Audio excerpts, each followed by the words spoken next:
भक्तों, आप सभी को जय श्री राम। आखिर हनुमान जी महाराज के पुत्र मकर ध्वज का जन्म कैसे हुआ था और हनुमान जी का पुत्र मकर ध्वज पाताल लोक में अहिरावण के पास कैसे पहुंच गया था? कौन थी मकर ध्वज की माता? और हाँ, मकर ध्वज को कैसे पता चला था कि हनुमान जी मेरे पिता हैं? आखिर किसने बताया था मकर ध्वज को कि हनुमान जी तुम्हारे पिता हैं? और हनुमान जी महाराज की अपने पुत्र मकर ध्वज से भेंट कैसे हुई थी? कथा बहुत रोचक है। भक्तों, इसे अंत तक पूरा जरूर श्रवण कीजिए।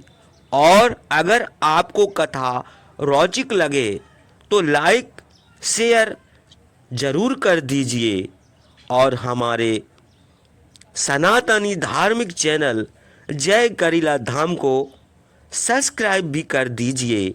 तो भक्तों, चलिए हम सब हनुमान जी महाराज और उनके पुत्र मकर ध्वज का रोचक प्रसंग को श्रवण करते हैं।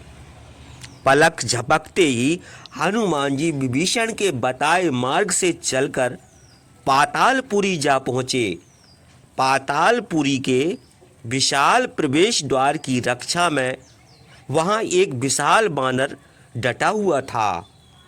उसे देखकर हनुमान जी ने अपना छोटा रूप धारण किया और द्वार में प्रवेश करने लगे, परंतु उस द्वार रक्षक बानर की दृष्टि से वे नहीं बच सके। उसने कड़क कर हनुमान जी से पूछा, हे बानर, कौन है तू जो बिना मेरी आज्ञा के नगर में प्रवेश कर रहा है? मैं यहाँ का रक्षक हूँ। मेरे यहाँ रहते हुए तुम नगर में प्रवेश नहीं कर सकते। मेरा नाम मकर ध्वज है और मैं महापराक्रमी बजरंगबली हनुमान जी का पुत्र हूँ। क्या? हनुमान जी चौंक पड़े। वे बोले, दुष्ट बानर, तू अपने आप को हनुमान जी का पुत्र कहता है, पर वे तो जन्म से ही बाल ब्रह्मचारी हैं।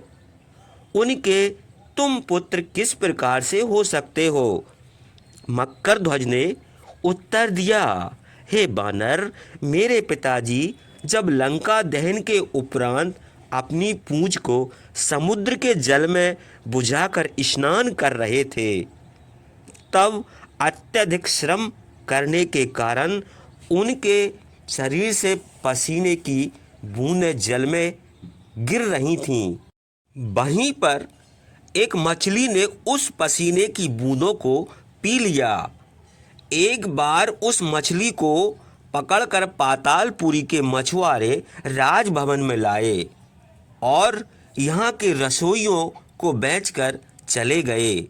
उस समय वह मछली उस पसीने के कारण गर्भवती हो गई थी, लेकिन जब अहिरावण के रसोइयों ने उसे काटा तो मेरी उत्पत्ति हुई।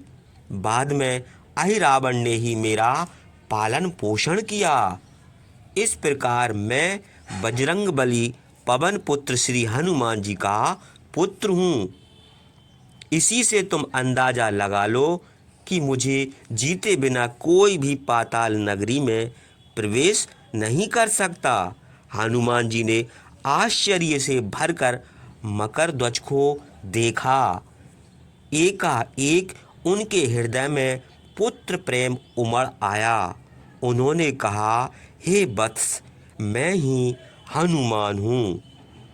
हनुमान जी की बात सुनकर मकर ध्वज ने विस्मय और हर्ष से भरकर हनुमान जी को प्रणाम किया और कहा, पिताश्री, यह मेरा अहोभाग्य है जो मुझे आपके दर्शन हुए। देवऋषि नारद ने ही मुझे मेरे जन्म की यह कथा सुनाई थी। उनकी बात पर विश्वास न करने का कोई कारण ही नहीं था। उन्होंने मुझसे यह भी कहा था कि श्री राम और लक्ष्मण को ढूंढने एक दिन आप यहाँ आएंगे। आज उनकी वाणी सत्य हुई। मकर ध्वज ने आगे बढ़कर हनुमान जी के चरण स्पर्श किए और कहा, पिताश्री, आज्ञा करें कि मैं आपकी क्या सेवा करूं। हनुमान जी ने मकर ध्वज को अपने हृदय से लगा लिया और अपने वहां आने का कारण बताया। इस पर मकर ध्वज ने कहा कि मेरे स्वामी कल रात्रि में 2 युवा सन्यासियों को लेकर यहाँ आए हैं और इस समय वे उन्हें महाकाली के मंदिर में बलि चढ़ाने ले गए हैं। वहाँ महाकाली की पूजा प्रारंभ की जा चुकी है। पूजा समाप्त होते ही उनकी बलि चढ़ा दी जाएगी। मैं नहीं जानता कि वे कौन हैं। अगर वे ही राम लक्ष्मण हैं तो उनका जीवन संकट में है। यह नहीं हो सकता।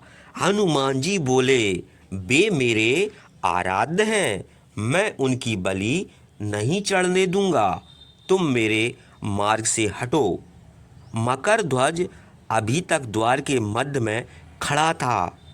उसने कहा, पिताश्री, आपकी आज्ञा हो तो मैं अपना मस्तक काटकर आपके श्री चरणों में रख सकता हूँ, किंतु द्वार रक्षक होने के कारण मैं अपने स्वामी से छल नहीं कर सकता।